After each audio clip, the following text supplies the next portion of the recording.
Hello दोस्तों, तो आज हम पढ़ने वाले हैं अणु एवं परमाणु संरचना के मोस्ट इंपोर्टेंट क्वेश्चन। तो फर्स्ट क्वेश्चन हमारा, निम्नलिखित में से किस तत्व की परमाणुकता एक होती है। तो आपको जल्दी से बताना भाई, ऐसा कौन सा तत्व है जिसकी परमाणुकता सिर्फ एक होती है। गंधक यानी कि सल्फर, ऑक्सीजन, क्लोरीन या फिर ऑर्गन। तो आपको पता है भाई, जैसे देख सकते हो इसके अंदर आएगा ऑर्गन, भाई डी ऑप्शन आएगा। इसके बाद हमारा नेक्स्ट क्वेश्चन है, 52G यानी 52 ग्राम हीलियम में मोलों की संख्या है। भाई हीलियम के अंदर 52 ग्राम हीलियम है, उसके अंदर मोलों की संख्या कितनी है? 1, 13, 26 या 52। तो इसके अंदर उत्तर आने वाला है 13। 52 ग्राम हीलियम के अंदर 13 मोल होते हैं। इसके बाद हमारा नेक्स्ट क्वेश्चन है, किसी तत्व की द्रव्यमान संख्या किससे संदर्भित की जाती है? तो इसका राइट क्वेश्चन होगा प्रोटॉन और न्यूट्रॉन की संख्या। किसी भी तत्व की द्रव्यमान संख्या को हमें प्रदर्शित करना हो, संदर्भित करना हो, तो उसके प्रोटॉन और न्यूट्रॉन की संख्या से उसे प्रदर्शित या संदर्भित किया जाता है। इसके बाद हमारा नेक्स्ट क्वेश्चन है, रसायन शास्त्र में कौन सी वस्तु है जिसे छोटे सरल रासायनिक वस्तुओं में विभाजित नहीं किया जा सकता तथा वह एक प्रकार के अणक्रमों से बनी होती है? तो इसका उत्तर आने वाला है तत्व। इसका राइट आंसर है बी, तत्व। इसके बाद में हमारा नेक्स्ट क्वेश्चन आता है, रसायन शास्त्र में उस मिश्रण को क्या कहते हैं जो समरूप हो तथा जिसके अवयवों को आसानी से पहचाना नहीं जा सके? तो इसका राइट आंसर आने वाला है समरूप।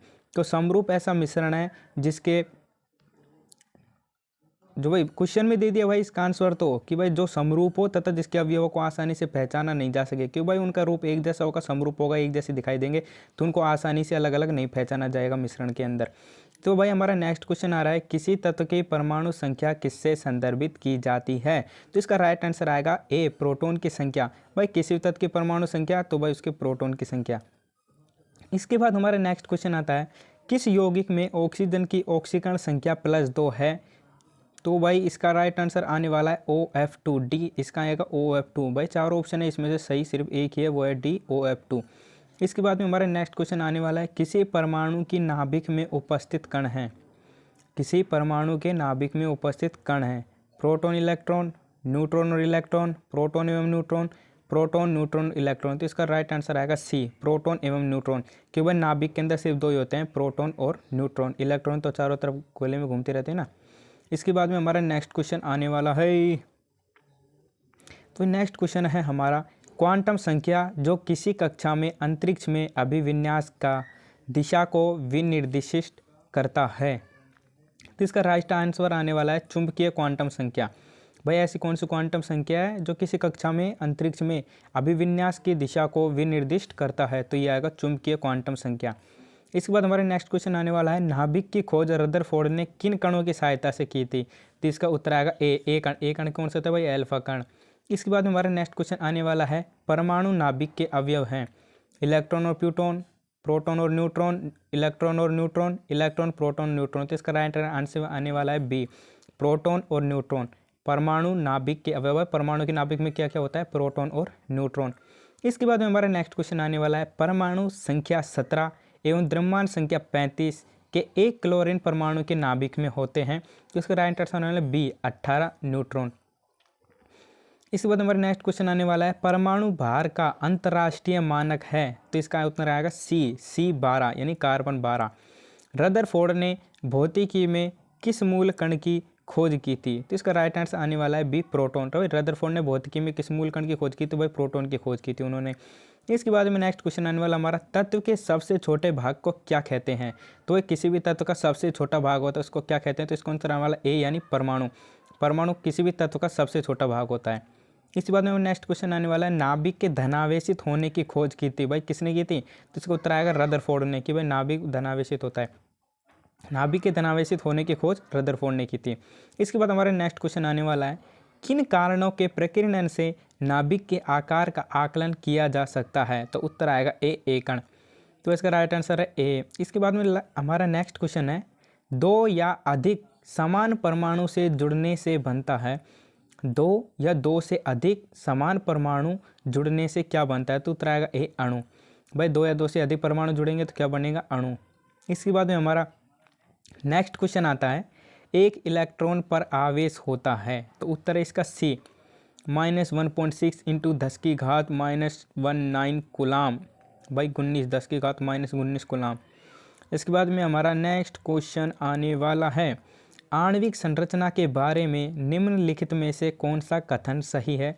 तो सही कथन है भाई सी, प्रोटॉन तथा न्यूट्रॉन न्यूक्लियस में होते हैं तथा इलेक्ट्रॉन न्यूक्लियस के इर्द गिर्द चक्कर लगाता रहता है।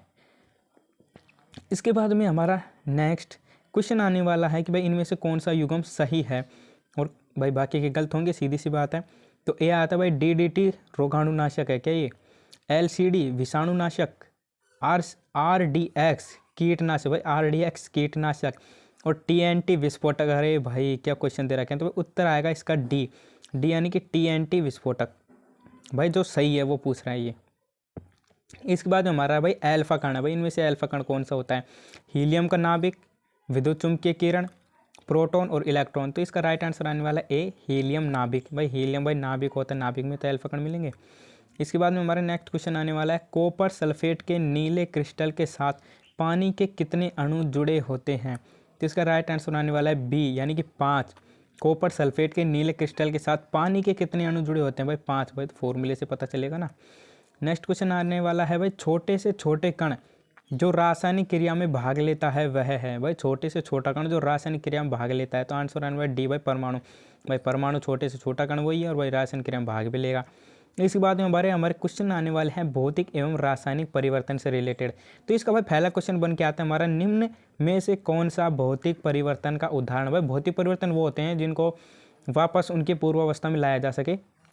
तो पहला भाई कागज का कटना, भाई हो भी सकता है। पेड़ का कटना, पेड़ का कटना भाई थोड़ा वो होता है भाई, कम लगता है। जल का बर्फ बनना, ये भी हो सकता है। और फिर डी भाई दिए गए सभी विकल्प, तो भाई सभी आएगा इसमें। भाई कागज का कटना, तो भाई वैसे कागज वैसे तो जुड़ नहीं सकते भाई, टेप वेब चिपका दोगे, पर उसका दोबारा बना सकते हैं। जल का बर्फ से बना सकते हैं। और पेड़ काटना तो भाई रहेगा तो लकड़ी, उसकी भौतिक अवस्था में मतलब वैसे तो परिवर्तन हुआ है, रासायनिक रूप से थोड़े है, किसी और अवस्था में थोड़ी चेंज हुआ है, वो भौतिक अवस्था तो एक ही रहेगी। तो ये होता है भाई भौतिक परिवर्तन। इसके अलावा हमारा नेक्स्ट क्वेश्चन आता है, काटने के पश्चात सेब का भूरे रंग में बदलना उदाहरण है? तो भाई ये आएगा भाई डी, रासायनिक परिवर्तन। भाई रासायनिक परिवर्तन होता है भाई भूरे रंग का, क्यों भाई उसमें पता है, वो तो आप सबको बताने की जरूरत ही नहीं है। भाई कमेंट कर देना जिसे को नहीं पता हो। निम्न में से कौन सा, भाई ये तो आप पढ़ तो लिए हमने। इसके बाद नया भाई अगला क्वेश्चन आ रहा है, नए पदार्थ का निर्माण होता है। नए पदार्थ का निर्माण एसीटोन के वाष्पन से, कोयले के दहन में, मक्खन के पिघलने में, और कपूर के उद्रपातन में। तो भाई सीधा सीधा पता पड़ रहा है भाई कोयले के दहन से भाई राख बनने की, तो नए पदार्थ का निर्माण होगा। इसके बाद हमारा नेक्स्ट क्वेश्चन आ रहा है, जब हम सेब को टुकड़ों में काटते हैं तो कुछ समय बाद सतह का रंग भूरा हो जाता यह है? तो भाई अभी बताया रासायनिक परिवर्तन, वही क्वेश्चन दो बार आ गया भाई, चेंज हो गए। तो रासायनिक परिवर्तन का उदाहरण है ये। निम्नलिखित में से कौन सा भौतिक परिवर्तन का उदाहरण है? तो भाई जंग लगना, नहीं भाई जंग लगने में चेंज हो जाएगी। चांदी का काला होना, ये भी चेंज हो जाएगा। कागज का जलना, भाई राख बन जाएगी। तो उत्तर आएगा भाई सी, पानी का उबलना। भाई पानी उबल के वाष्प बनेगा, वाष्प से दोबारा पानी बन सकता है। ये दिया है। नेक्स्ट क्वेश्चन आता है, निम्नलिखित में से कौन सा रासायनिक परिवर्तन है? तो हमारा नेक्स्ट क्वेश्चन आता है, निम्नलिखित में से कौन सा रासायनिक परिवर्तन है? तो भाई इतने इजी सवाल हैं। तो भाई बीकर में जल का उबलना, नहीं भाई। केला छीलना, अरे भाई ये कैसे हो सकता है। इस बात आता है एल्यूमिनियम पन्नी को काट कर उसके टुकड़े करना। भाई केवल काट रहा है और उसके टुकड़े कर रहा है। और लास्ट में आता है दूध से दही जमना। तो भाई इसके अंदर उसकी भौतिक अवस्था चेंज हो रही है। तो भाई ये है रासायनिक परिवर्तन। उत्तर आएगा डी, दूध से दही जमना। तो हमारा भाई नेक्स्ट क्वेश्चन आता है, निम्नलिखित में से कौन सा भौतिक परिवर्तन में नहीं है? भाई क्वेश्चन ठीक से पढ़ना, भौतिक परिवर्तन में नहीं है। तो भाई आकृति में परिवर्तन, रंग में परिवर्तन, नए पदार्थ का बनना, और घनत्व में परिवर्तन। तो उत्तर आएगा भाई बी, रंग में परिवर्तन। भाई रंग में परिवर्तन हो रहा है तो भाई सीधी सी बात है, उसकी भौतिक अवस्था चेंज हो जाएगी। इसके बाद हमारा नेक्स्ट क्वेश्चन आ रहा है, निम्नलिखित में से कौन रासायनिक परिवर्तन प्रस्तुत करता है? भाई कौन सी मतलब ऐसी प्रक्रिया है जिसके अंदर रासायनिक परिवर्तन होता है? तो उत्तर है भाई, इसका उत्तर होने वाला ए भाई पहले ही आ गया, पारदिक ऑक्साइड की उष्णता। दूसरा भाई आयोडीन का उदातीकरण, अल्कोहल का वाष्पीभवन, प्लेटिनम तार की उष्णता। तो भाई इनके अंदर क्या है ना, वह भौतिक परिवर्तन नहीं होगा, मतलब भौतिक अवस्था चेंज नहीं होगी। तो पहला है इसमें पारदिक ऑक्साइड की उष्णता। तो भाई पहला उत्तर भाई ऑप्शन ए आएगा इसका उत्तर, पारदिक ऑक्साइड की उष्णता। इस बाद में भाई हमारा नेक्स्ट क्वेश्चन आने वाला है, भाई ये किससे रिलेटेड है? अम्ल क्षार एवं लवण से रिलेटेड क्वेश्चन आने वाले हैं। अब अम्ल क्षारक एवं लवण भाई यानी उदासीन। तो कौन सा पदार्थ क्लोरीन के साथ गर्म करने पर ब्लीचिंग पाउडर देता है? भाई ब्लीचिंग पाउडर देता है तो उत्तर आने वाला है बी भाई भुजा हुआ चूना। भुजा हुए चूने की भाई हम क्लोरीन के साथ अभिक्रिया करेंगे तो वो बनेगा भाई ब्लीचिंग पाउडर। इसके बाद में हमारा भाई नेक्स्ट क्वेश्चन आने वाला है भाई प्लास्टर ऑफ पेरिस का रासायनिक सूत्र है। तो भाई किसने पढ़ा हो? तो भाई प्लास्टर ऑफ पेरिस का सूत्र बहुत बड़ा सा होता है, तो भाई इनमें देख लो कौन सा बड़ा सा है, तो भाई बी है मेरे हिसाब से, तो CaSO4 तो भाई यही होने वाला प्लास्टर ऑफ पेरिस का रासायनिक सूत्र। भाई बड़ा कोई दूसरा भी हो सकता है पर सूत्र याद करके जाना। ओके, इसका राइट आंसर है बी। इसके बाद हमारा नेक्स्ट क्वेश्चन आ रहा है कैल्शियम क्लोराइड का रासायनिक सूत्र क्या है? कैल्शियम क्लोराइड तो भाई CaCl2 है। भाई मेरे हिसाब से तो मैंने तो यही पढ़ा था, और आपने क्या पढ़ा है भाई कमेंट में करके जरूर बताना। भाई इसका राइट आंसर ए है CaCl2 कैल्शियम क्लोराइड। इसके बाद में हमारा नेक्स्ट क्वेश्चन आने वाला है निम्नलिखित यौगिक में से किस कास्टिक सोडा के रूप में भी जाना जाता है? ऐसा कौन सा भाई फॉर्मूला है जिसको भाई कास्टिक सोडा कहा जाता है? भाई पढ़ा होगा ये तो 11वीं 12वीं 10वीं सब में आता है कास्टिक सोडा। तो आंसर है CnAOH सोडियम हाइड्रोक्साइड होता है कि भाई ये बताना कमेंट करके। कास्टिक सोडा आंसर है सी। 4 विलयनों A, B, C और D का pH मान क्रमशः 2.4, 4, 5 और 5.5 है। इसमें से न्यूनतम अम्लीय कौन है? तो भाई ये बता रहा है भाई pH मान बता रहा है और पूछ रहा है भाई अम्लीय कौन है, न्यूनतम भाई सबसे कम कौन है? तो आंसर आने वाला है डी। और डी का क्या है 5.5 यानी कि सबसे ज़्यादा, मतलब जिसका pH जितना ज़्यादा होगा वह उतना ही कम अम्लीय होगा, और pH जितना ज़्यादा होगा उतना ही वो क्षारीय होगा। तो इसका राइट आंसर आने वाला है डी।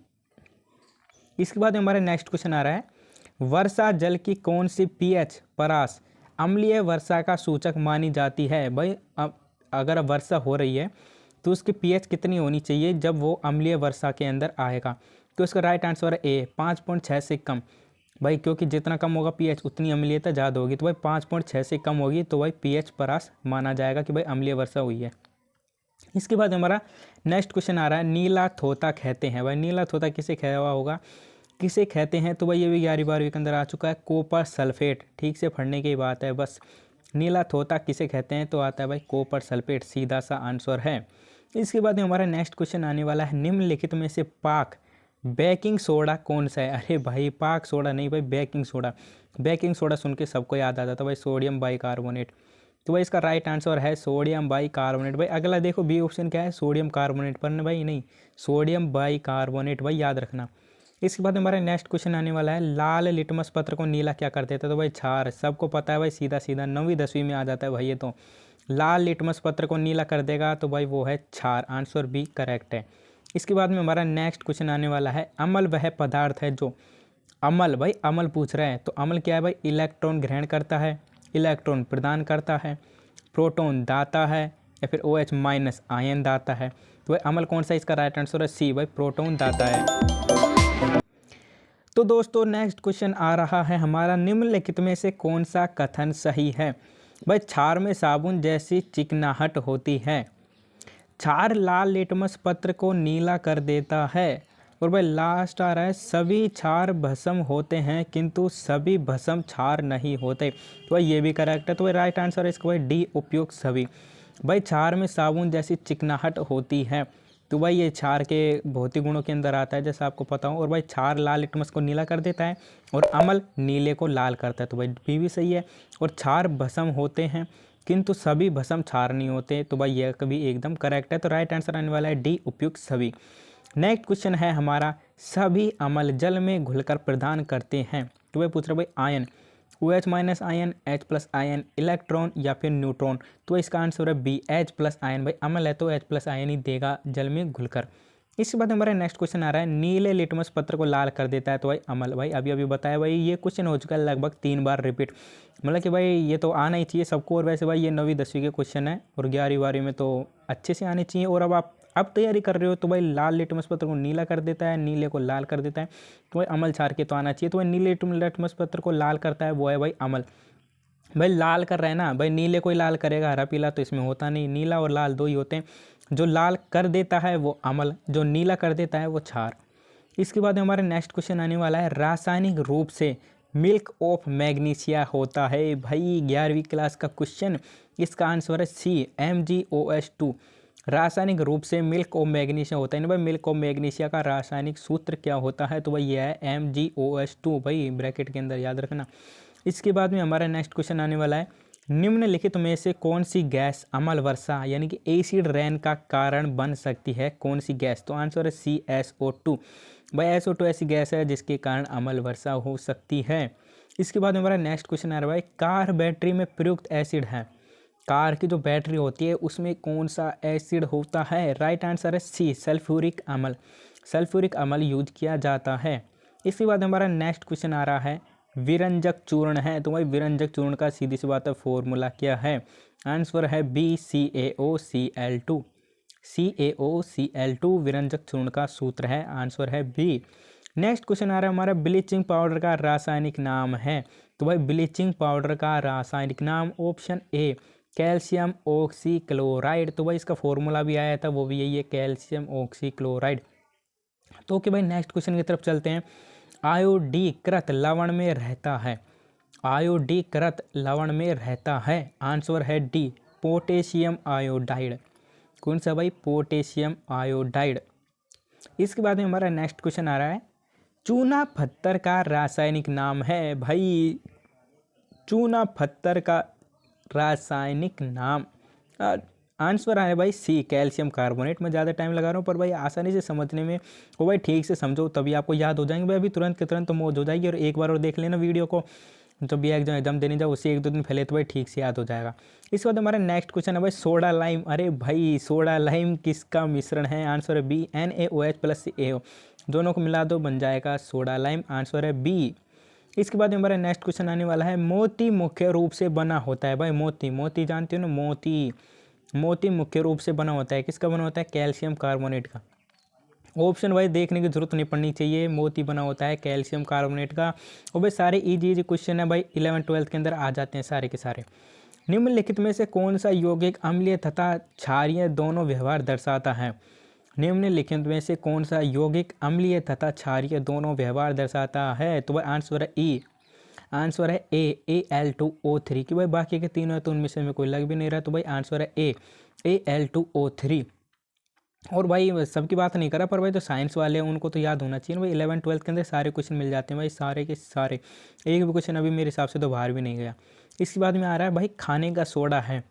खाने का सोडा, तो आंसर भाई बी, सोडियम बाई कार्बोनेट। भाई अभी अभी आया था ये तो, खाने का soda sodium by carbonate, sodium by carbonate. इसके बाद में अरे भाई दोबारा भाई क्या चक्कर है ये, बैटरी में एसिड का उपयोग किया जाता है, सल्फ्यूरिक एसिड। भाई अभी अभी आया था, याद हो तो किसी को, बैटरी में किस एसिड का उपयोग किया जाता है? भाई सल्फ्यूरिक एसिड। भाई क्वेश्चन रिपीट हो रहे हैं, ठीक से याद कर लेना। भाई दोबारा आ गया, विरंजक चूर्ण एक यौगिक है, उसका सूत्र है, तो इसका सूत्र अभी बताया था भाई CaOCl2। आंसर सी, विरंजक चूर्ण एक यौगिक है, उसका सूत्र है CaOCl2। आंसर है सी। तो भाई क्वेश्चन बार बार रिपीट हो रहे हैं तो भाई ठीक से पढ़ लेना ताकि आपको अच्छे से याद हो जाए। और भाई लो अगला क्वेश्चन क्या आ गया, चूने के पानी को दूधिया करने वाली गैस है। चूने के पानी को दूधिया करने वाली गैस है, तो भाई कौन सी गैस है? जल्दी से बताओ भाई, जल्दी से बताओ सबके सब। तो इसका आंसर होने वाला है ए, कार्बन डाइऑक्साइड। चूने के पानी को दूधिया करने वाली ऑक्सीजन, भाई कौन सी गैस है? वो है भाई कार्बन डाइऑक्साइड। ऑक्सीजन नहीं है भाई, ऑक्सीजन तो बी है। ए आएगा, इसका राइट आंसर है ए, कार्बन डाइऑक्साइड। भाई मैं टिक नहीं लगा रहा यार, काफ़ी देर से भूल गया, ये वाली गैस है भाई, ये वाली। ओके भाई, तो भाई नेक्स्ट क्वेश्चन की तरफ चलते हैं। नेक्स्ट क्वेश्चन है भाई, बेकिंग सोडा का रासायनिक सूत्र है। भाई काफ़ी सारे बच्चे सोच रहे हैं भाई आंसर नहीं दिख रहा, आप क्या करें? तो भाई आपको भाई याद करना है भाई, और भाई जैसे देख के करो जैसे कैसे भी, भाई मैं बता रहा हूँ तो सुन के करो, मेरे साथ रिपीट भी करो, जिससे आपको हाथों हाथ याद भी होते जाएंगे, साथ साथ पढ़ते चलो। बेकिंग सोडा का रासायनिक सूत्र है, अरे भाई कितनी बार आएगा भाई, अभी तो आया था ये। तो भाई इसका राइट आंसर होने वाला है ए, NaSCO3। भाई ये वाला NaSCO3 बेकिंग सोडा का रासायनिक सूत्र है। इसके बाद में भाई दो बार आ गया खाने का सोडा। तो भाई आप तो कमेंट करके बता दो, अब तो ज़रूरत ही नहीं है भाई बताने की मेरे को। सोडियम बाई कार्बोनेट क्या है भाई? खाने का सोडा है सोडियम बाई कार्बोनेट। इसके बाद में बाबा नेक्स्ट क्वेश्चन आने वाला है, निम्नलिखित में से कौन सा अम्ल सबसे प्रबल है? सबसे प्रबल अम्ल, तो भाई यानी कि सारे के सारे अम्ल है फिर इसके अंदर। तो भाई HC क्या भाई 10-4 है क्या? HCl है भाई, HClO4। HCl तो भाई अम्ल होता ही है, फिर O4 आ गया। इसके बाद HClO3 है, HClO2 है और HF है, तो भाई सीधी सी बात है ए है फिर इसका राइट आंसर। कौन सा अम्ल सबसे प्रबल है? तो भाई प्रबल अम्ल है HClO4। इसके बाद में भाई हमारा नेक्स्ट क्वेश्चन आने वाला है, निम्नांकित में से कौन सा ऑर्गेनिक अम्ल है? भाई ऑर्गेनिक अम्ल, तो भाई इसका भाई सिट्रिक अम्ल, भाई पता होगा भाई सिट्रिक अम्ल भाई ऑर्गेनिक अम्ल है। नेक्स्ट क्वेश्चन आने वाला हमारा, निम्नलिखित में से कौन सा अम्ल दूध से दही बनने के दौरान बनता है? दूध से दही बनने के दौरान बनता है, तो भाई दूध से दही लैक्टिक अम्ल, पता होगा भाई दही में कौन सा अम्ल होता है। तो इसके बाद नेक्स्ट क्वेश्चन आने वाला है हमारा, सुमेलित कीजिए। तो भाई सुमेलित पता है ना भाई, मैं करके बताता हूँ एक बार, हल्के से करके बताऊँ क्या भाई? नहीं भाई, राइट आंसर देख लेते पहले से ही। तो भाई कास्टिक सोडा, कास्टिक सोडा इसका राइट आंसर कौन सा होने वाला है? तो भाई सुमेलित करके देखो भाई, जल्दी जल्दी बताओ भाई कौन से के अंदर क्या आएगा? भाई कौन से के अंदर क्या आएगा? कास्टिक सोडा, तो भाई sodium hydrogen carbonate washing soda, sodium carbonate Deka hydrate washing soda है भाई। इसके बाद है भाई baking soda, sodium hydrogen carbonate. इसके बाद है भाई ब्लीचिंग पाउडर, कैल्शियम ऑक्सीक्लोराइड। तो भाई सीधा सीधा लिख रहा है, जो ए है वो एक के अंदर, बी है दो के अंदर, सी है तीन के अंदर और डी है चार के अंदर। तो भाई बिल्कुल जो सामने लिख रहा है वो ये उसका आंसर भाई। अभी अभी तो फट के आए हैं भाई, एक दो तो भाई हम पहले ही फट के आ चुके हैं। तो इसके बाद भी भाई हमारा नेक्स्ट क्वेश्चन आने वाला है। तो भाई नेक्स्ट क्वेश्चन होने वाला है, पदार्थों की प्रकृति एवं संगठन से रिलेटेड सर्वाधिक क्रियाशील धातु है। तो भाई हम आ चुके हैं धातु पर, पदार्थों पर सर्वाधिक क्रियाशील धातु। तो भाई डी है, सी लिथियम। तो भाई ऑप्शन दे रखे हैं, वैसे तो भाई सोडियम ज़्यादा होती है पर भाई कंडीशन भी अलग होती है, पर वो ऑप्शन दे रखे हैं उनके अंदर है भाई लिथियम, भाई जस्ता तांबा चांदी और लिथियम। तो भाई इन चारों के अंदर होती है लिथियम सबसे ज़्यादा क्रियाशील धातु। इसके बाद में भाई नेक्स्ट क्वेश्चन आने वाला है, कौन सा पदार्थ प्रकृति में तीन अवस्थाओं में पाया जाता है? तो भाई तो जल है, सीधी सी बात है, H2O। भाई ऑप्शन ए इसका राइट आंसर है, ऑप्शन ए H2O, यानी कि जल जो तीनों अवस्था में पाया जाता है, ठोस द्रव और गैस, बर्फ पानी और वाष्प। इस बात में भाई हमारा नेक्स्ट क्वेश्चन आने वाला है, गैसीय तत्व के उदाहरण हैं। आंसर है डी उपरोक्त सभी। भाई गैसीय तत्व यानी जो जो गैस के रूप में पाया जाता है, भाई नाइट्रोजन भी पाई जाती है, हाइड्रोजन भी पाई जाती है, क्लोरीन भी गैस ही होती है। तो वह तीनों के तीनों आएंगे, तो वह उपरोक्त सभी। निम्नलिखित में से कौन सा यौगिक है? यानी यौगिक है भाई, यौगिक जो भाई मिलके बना होता है भाई यौगिक। तो राइट आंसर भाई सी रेत। हाँ भाई निम्नलिखित में से कौन सा यौगिक है? स्टील, पीतल, हीरा और भाई रेत। आंसर है सी रेत।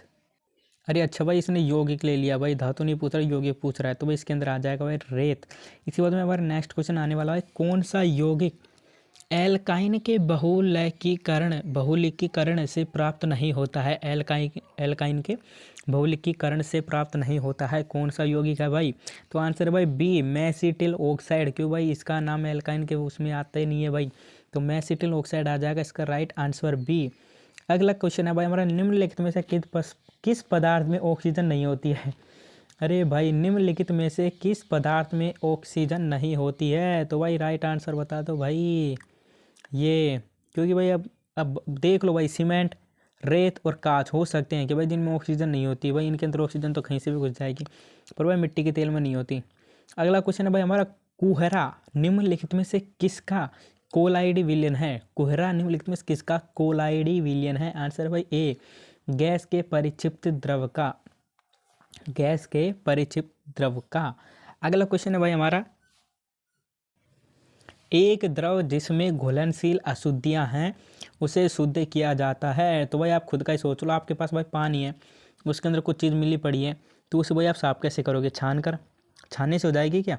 पर भाई ये है भाई घुलनशील, जो उसके अंदर पानी के अंदर घुल जाती है भाई, मिल जाती है पानी के अंदर। अगला भाई ठंडा करके, तो भाई ठंडा करके भी अलग नहीं हो सकती, बर्फ बन जाएगी जैसे। अगला है भाई जमा करके, हाँ तो भाई वो तो जम जाएगा, ठंडा करने पर पानी होगा, तो भाई कोई भी द्रव होगा तो ऑब्वियसली भाई जमेगा ही वो तो। और भाई नेक्स्ट क्वेश्चन है भाई उबाल करता हूँ, भाई उबालेंगे वजह से पानी को उबालेंगे तो उसकी क्या बन जाएगी? वाष्प। तो जो भी घुलनशील जो दूसरा पदार्थ होगा उसके अंदर दूसरा द्रव होगा वो तो नीचे ही रह जाएगा, और भाई वो जो जल है वो उबल कर वाष्प के रूप में चला जाएगा, और भाई उसे हम अलग कर सकते हैं, उसे शुद्ध किया जा सकता है। अगला क्वेश्चन आने वाला है भाई, निम्नलिखित में से शुष्क बर्फ कौन सा है? भाई शुष्क बर्फ जानते हो क्या? शुष्क बर्फ कौन सा है इनमें से बताओ भाई। तो राइट आंसर भाई ठोस कार्बन डाइऑक्साइड। तो हमारा नेक्स्ट क्वेश्चन होने वाला भाई, निम्नलिखित में से शुष्क बर्फ कौन सा है? कौन सा भाई शुष्क बर्फ? तो भाई इसका राइट आंसर है ठोस कार्बन डाइऑक्साइड। ठोस कार्बन डाइऑक्साइड भाई ठोस के रूप में वो है भाई शुष्क बर्फ। इस बात में हमारा भाई नेक्स्ट क्वेश्चन आते हैं तत्व यौगिक एवं मिश्रण को लेकर। तो भाई पहला ही क्वेश्चन आ रहा है भाई इसका, लगभग कितने प्रकार के रासायनिक तत्व पृथ्वी पर पाए जाते हैं? तो राइट आंसर भाई डायरेक्ट 100, भाई सीधा सीधा याद रखना भाई 100। कितने प्रकार के रासायनिक तत्व पृथ्वी पर पाए जाते हैं, तो भाई राइट आंसर इसका भाई 100। इसी बात में भाई हमारा अगला क्वेश्चन आने वाला है, कोरा हमारा आएगा या भाई इधर जिसमें घुलनशील अशुद्धियाँ हैं, कितने लगभग कितने प्रकार के रासायनिक तत्व पृथ्वी पर पाए जाते हैं, तो भाई 100। अगला क्वेश्चन है भाई भूतल पर पाया जाने वाला सबसे प्रचुर तत्व है, भूपटल पर भाई भूपटल पर सबसे पाया सब भूतल पटल पर पाया जाने वाला सबसे प्रचुर तत्व है भाई, जो सबसे ज़्यादा पाया जाता है, तो सीधी सी बात है ऑक्सीजन। ऑक्सीजन सबसे ज़्यादा मिलेगी नहीं, हो रहा है कहीं भी भाई चीज़। भाई नेक्स्ट क्वेश्चन आ रहा है हमारा, पुराने चित्रों का संरक्षण किस ऑक्सी कारक के द्वारा किया जा सकता है। पुराने चित्रों का संरक्षण मतलब भाई उनकी जो स्याही भाई है वो ठीक से रहनी चाहिए, खराब नहीं होनी चाहिए, तो भाई H2O2।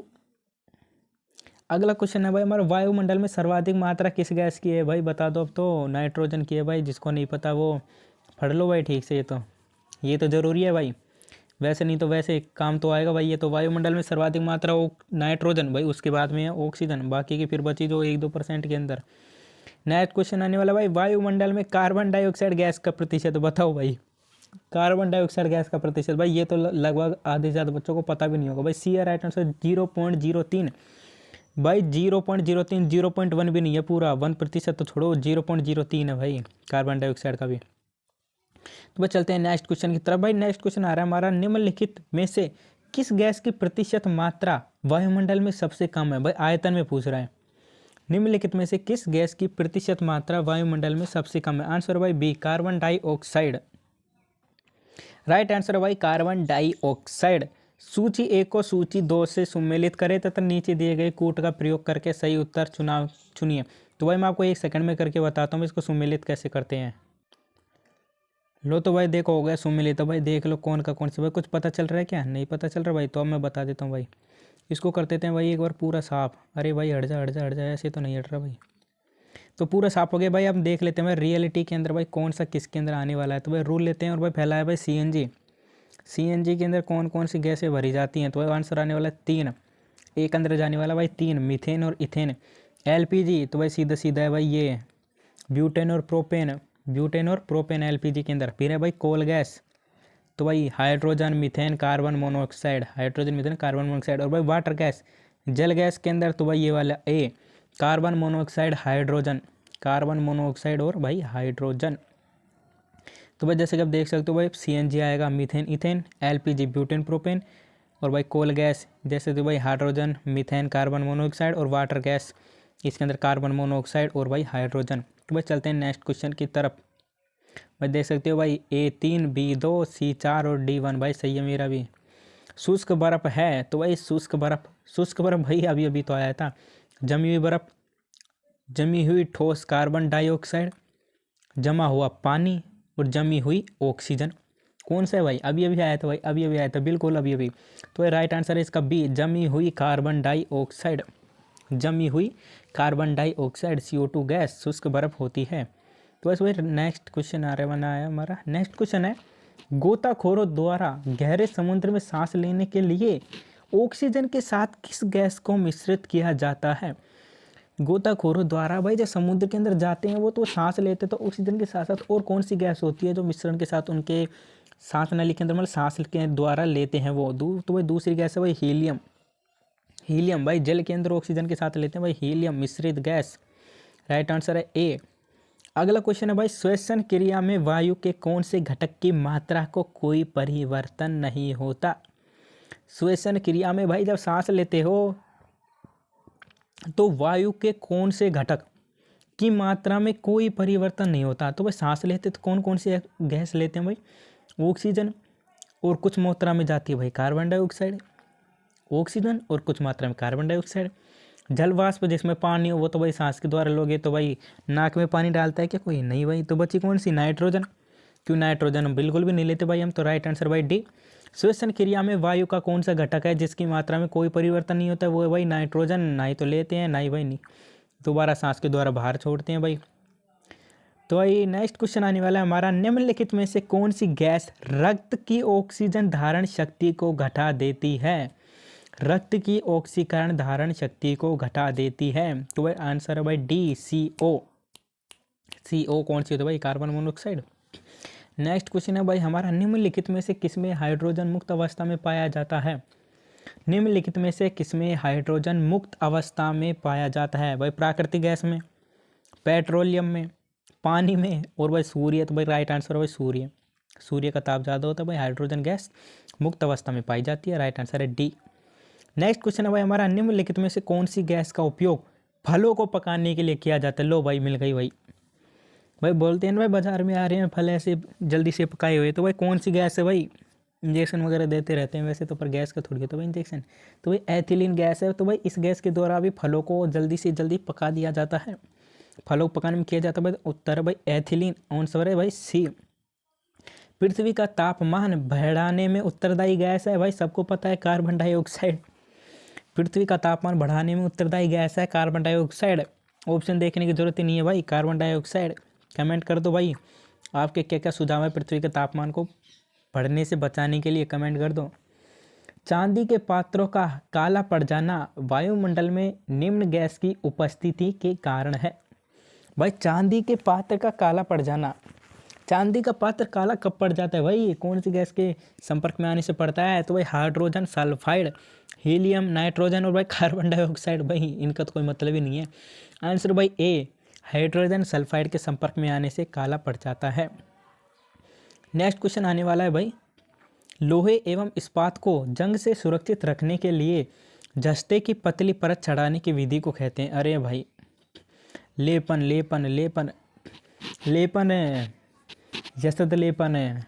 आगे भाई उत्तर मिल गया, सनोडीकरण, झलाई, जमलमेशन। भाई क्या है भाई ये? तो आंसर भाई बी, जसद लेपन। लोहे एवं इस्पात को जंग से सुरक्षित रखने के लिए उन पर जस्ते की पतली सी परत चढ़ाई जाती है, उसे कहते हैं जसद लेपन। शायद भाई 10वीं क्लास में भी आता है ये क्वेश्चन। तो भाई नेक्स्ट क्वेश्चन आने वाले भाई विलयन को लेकर। तो भाई आप कौन सी क्लास में हो, मेरा मतलब है कौन सी क्लास में सबसे अच्छे थे आप साइंस के अंदर, कमेंट करना भाई। मैं देखूंगा भाई कौन से बच्चे कौन सी क्लास तक साइंस में ठीक थे, उसके बाद में कमज़ोर हो गए। परासरण दाब का मान निर्भर करता है। परासरण दाब जानते हो क्या? परासरण दाब का मान निर्भर करता है भाई, पता चल जाएगा ना। ए, विलय की सांद्रता पर, भाई सांद्रता पर निर्भर करता है वो परासरण दाब। विलायक की सांद्रता पर, अरे भाई देखो ऑप्शन देखो, विलय और विलायक दोनों है भाई इसमें। और भाई तीसरा है विलयन, अध स्तर की सांद्रता पर। तो नहीं भाई, तू तो अलग है भाई। विलयन भाई जो विलय और विलायक दोनों को मिलने पर बनता है, मिश्रण से बनता है। विलायक जो मिलाता है खुद के अंदर, और विलय जो दूसरे के अंदर मिल जाता है। तो विलय जो दूसरे के अंदर मिलता है वो ज़्यादातर भाई कम होता है, जिसकी मात्रा कम होती है। और विलायक होता है भाई जो इसकी मात्रा ज़्यादा होती है। जैसे भाई आपको पानी के अंदर चीनी मिलानी है, तो वह चीनी कम डालोगे आप, चीनी होगी विलय पानी के अंदर, और पानी होगा विलायक चीनी को मिलाने वाला। तो राइट आंसर है ए, विलय की सांद्रता पर। नेक्स्ट क्वेश्चन आने वाला भाई, निम्नलिखित में से कौन ताप पर निर्भर करता है? मोलरता, मोललता, मोल भिन्न, भार प्रतिशत। क्या भाई आप क्या सोच रहे हो? 12वीं क्लास का क्वेश्चन है। आंसर है ए, मोलरता। सीधा सीधा क्वेश्चन है भाई, मोलरता 12वीं क्लास का क्वेश्चन है। इसके बाद भाई नेक्स्ट क्वेश्चन आने वाला हमारा, आवेशित कणों को विद्युत क्षेत्र लगाकर किस तकनीक द्वारा पृथक किया जाता है? आवेशित कण, भाई आवेशित कण जानते हो, 11वीं 12वीं का क्वेश्चन है ये भी। आवेशित कणों को विद्युत क्षेत्र लगाकर किस तकनीक द्वारा पृथक किया जाता है? उत्तर भाई डी, वैद्युत कण संचलन, प्रतिदीप्ति, विलायक निष्कर्षण, क्रोमेटोग्राफी। नहीं भाई तीनों नहीं है भाई, उत्तर आएगा डी, वैद्युत कण संचलन। नेक्स्ट क्वेश्चन है भाई, 4 ग्राम CO2 का STP पर आयतन क्या है? भाई लीटर में पूछ रहा है। तो आंसर भाई डी, 2.24। भाई निकाल के देख लेना जिन बंदों को निकालना आता है, नहीं निकालना आता तो भाई कमेंट कर देना, अगली वीडियो में फॉर्मूला बता दूंगा। आंसर है भाई इसका डी, 2.24, कि भाई ऐसे क्वेश्चन याद करने के नहीं होते। अगला क्वेश्चन है भाई, 4.4 ग्राम कार्बन डाइऑक्साइड का STP पर आयतन है। भाई इसमें क्या पूछ रहा था? इसमें भाई CO2 का 4.4, इसमें 4 ग्राम कार्बन डाइऑक्साइड का STP पर आयतन है। तो आंसर भाई सी, 2.24। अरे भाई वही क्वेश्चन है, तो ऊपर वाले में भाई 4 नहीं है, वो 4.4 ही है भाई, 4.4 ही है। अगला क्वेश्चन आ रहा है भाई, 500 ग्राम जल में, अरे भाई 12वीं क्लास के क्वेश्चन आ गए सारे। 500 ग्राम जल में 4 ग्राम NaOH घोला गया है, विलयन की सांद्रता होगी। आंसर भाई 0.2 m मोल सांद्रता। अगला क्वेश्चन है भाई 4.9 ग्राम H2SO4 को 500 मिलीलीटर, मिली का मतलब मिलीलीटर ही तो होता है भाई। कमेंट करके बताना मिली और मिलीलीटर में क्या फ़र्क होता है, किसी को पता हो तो भाई, ज़रूरत नहीं है वैसे बताने की। 500 मिली जल में घोलने पर H+ की सांद्रता क्या होगी भाई? H+ की सांद्रता 0.2 N। एन क्या होता है भाई? न्यूटन होता है क्या एन? कमेंट करके बताना भाई, ये क्या बोलते हैं मूलरता के अंदर भाई, सांद्रता के अंदर एन क्या होता है। एनटीपी पर 22 ग्राम CO2 का आयतन होगा।